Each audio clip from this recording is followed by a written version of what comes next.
How come the kingdom of darkness did not maintain the original name of the land they stole and the people they found dwelling in those places?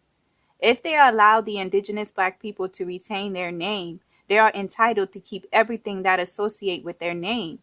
As an Israelite, I am entitled to my family's inheritance, dominion, legacy, and future. When my ancestors gained a new name, everything about my bloodline and legacy became a mystery. I lost everything associating me with my family's bloodline. I became a descendant of slaves.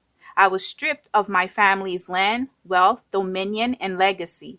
The new name identified the slave master that tortured my family.